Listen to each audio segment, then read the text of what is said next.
বিভিন্ন জায়গা থেকে এই কথাটি আসছে যে তারা তাদের জায়গা থেকে বলছে যে আমাকে ওই উপদেষ্টা পরিষদে এই যাওয়ার কথা আমাকে বিভিন্ন ক্যাটাগরিতে মনে করা হয় যে ওই জায়গার জন্য অ্যাপ্রোপ্রিয়েট, তখন এটা ভেবে দেখার বিষয়। বিভিন্ন জায়গা থেকে এই কথাটি আসছে যে তারা তাদের জায়গা থেকে বলছে যে আমাকে ওই উপদেষ্টা পরিষদে এই যাওয়ার কথা। আমি আমার জায়গা থেকে একটি কথা স্পষ্ট করে বলি।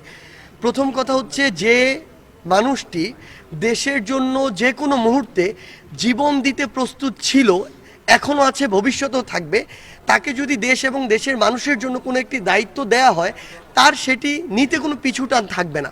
কিন্তু একটি কথা আবারও স্পষ্ট করি, যেই ক্ষমতা মানুষকে জনগণ থেকে দূরে সরায় সেই ক্ষমতা আমরা চাই না। আমরা চাই এমন একটি সরকার, এমন একটি ক্ষমতা, এমন একটি পদ যেটি আমাদেরকে জনগণের কাছে নিয়ে যাবে, জনগণের কথা শোনার মতো মানসিকতা তৈরি করবে, জনগণের কাছে জবাবদিহি করার মানসিকতা তৈরি করবে।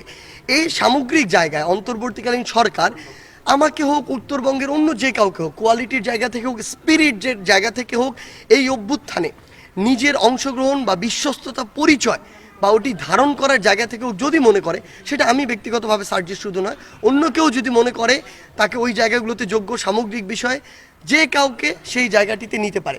এবং আমরা আমাদের জায়গা থেকে মনে করি অবশ্যই প্রত্যেক বিভাগের এক বা একাধিকজন সেই জায়গায় রিপ্রেজেন্টেটিভ থাকা উচিত। এটি ব্যক্তি সার্জিসের উপরে নির্ভর করে না, এটি নির্ভর করে সরকারের, দেশের মানুষের এই মুহূর্তে চাওয়া কী, প্রত্যাশা কী। এই জায়গা থেকে যদি প্রত্যাশার সাথে প্রাসঙ্গিক হয়, দেশের এবং দেশের মানুষের কথাকে সামনে রেখে, তাদের চিন্তাকে সামনে রেখে দায়িত্ব নিতে প্রস্তুত। কিন্তু একটা জিনিস একদম স্পষ্ট করে বলি, সেটি হচ্ছে এই অন্তর্বর্তীকালীন সরকারকে সেই আস্থাটিও তৈরি করতে হবে মানুষের প্রতি। এই আস্থাটি যদি মানুষের প্রতি তারা তৈরি না করতে পারে, তাহলে মানুষ কিন্তু ওই যে তাদের প্রতি যে এখন তাকিয়ে রয়েছে, এই তাকিয়ে থাকা থেকে কিন্তু চোখ ফেরাতে পারে, মানুষ এটি করতে পারে সেই জায়গা থেকে। এবং আমার জায়গা থেকে আমি আরেকটি জিনিস বলি, আমাদের ওই মানসিকতা নিয়ে ওই সরকারে যাওয়া উচিত।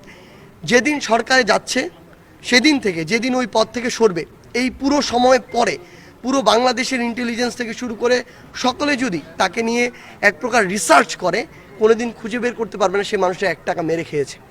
এই মানসিকতা যার আছে, এই স্পিরিট যে ধারণ করে, সে অন্তর্বর্তীকালীন উপদেষ্টা পদে যেতে পারে।